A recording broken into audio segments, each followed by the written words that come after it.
Hello Satoshi people, I am in Cairns, beautiful spot. What should be buzzing and full of life right now from tourists from around the world. But unfortunately, like with this COVID-19 business, a lot of shops and businesses are actually struggling right now. And I found out this firsthand when my daughter and I, she got a phone from Gabriel, thanks Gabriel from firstmeal.com, and he gave her a phone to use so she could make videos and we could document our journey on Bitcoin Cash together.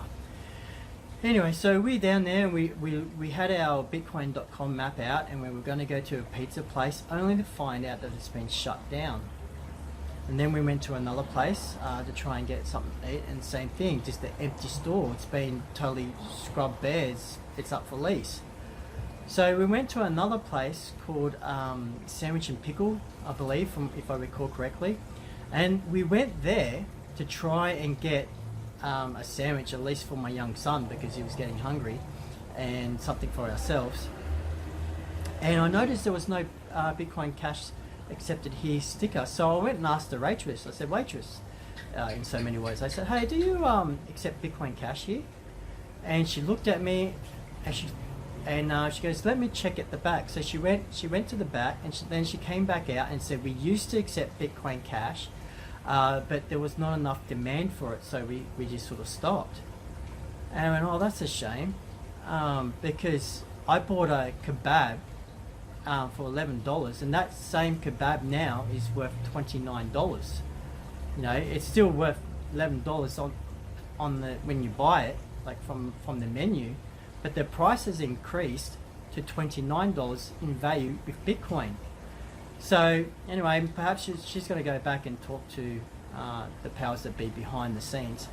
But it's just, yeah, if you're a merchant, please don't stop accepting Bitcoin Cash, because if you need to use it, you can use it. If you don't need to use it, you can hold it and get the price increase for the future. So my message is these days, right, is one, if you're stacking stats, keep stacking, but please don't stop don't stop using it as cash, because you need to support your merchants, particularly in this difficult time when people are struggling to keep their doors open.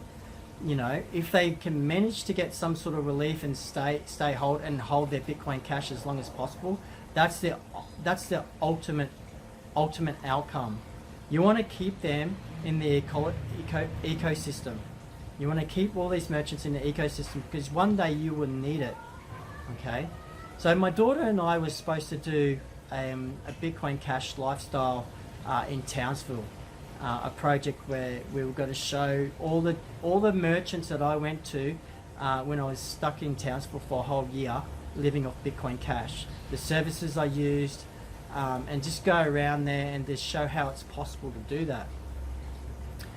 The next best thing, because they had a lockdown there, is we went to Cairns and we tried to do the same thing. And now I notice there's a lot of closed businesses that now, different ones have popped up, other ones are gone.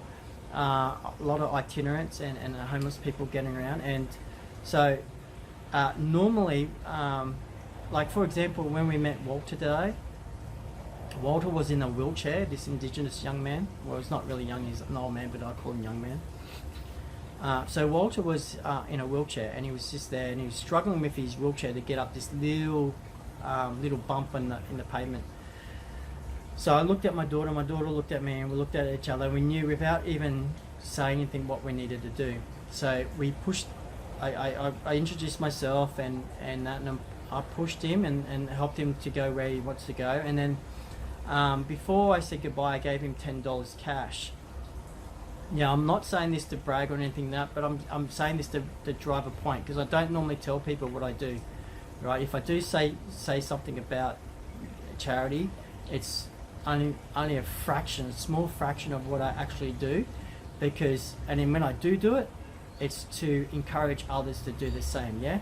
So what I normally do is I normally give these people some Bitcoin Cash, so they spend it at shops that actually have things that are good for them, like a good cafe or a restaurant, or some sort of servants that actually got to provide a good thing instead of something that is a vice, if you know what I'm saying. So, but that option wasn't there. There were the shops that I could see, what I was aware of, weren't accepting Bitcoin Cash. So I just gave Walter $10 and helped him on his way. And then my daughter and I and my son went to a burger place and we had lunch there. So my big point, the moral of the story is, one, continue to stack stats. Buy that Bitcoin Cash, price increment, weekly average or whatever you do. Just make sure you're getting it. That would help the price stay steady and increase. Two, support the merchants that accept Bitcoin Cash. It keeps the ecosystem alive, and you'll need it one day. Also, it helps the Bitcoin Cash ecosystem, right? And three, right? Ask a merchant. Share it. Do some good. Tip someone. Don't be stingy with your Bitcoin Cash. Say, you know what? I'll put $10 a week away to sharing Bitcoin Cash, or $5. I don't know what is in your country. What you can afford, but you need to give alms. You need to tithe to a good thing, right? This checks your heart to see how hard or how cold your heart is, right?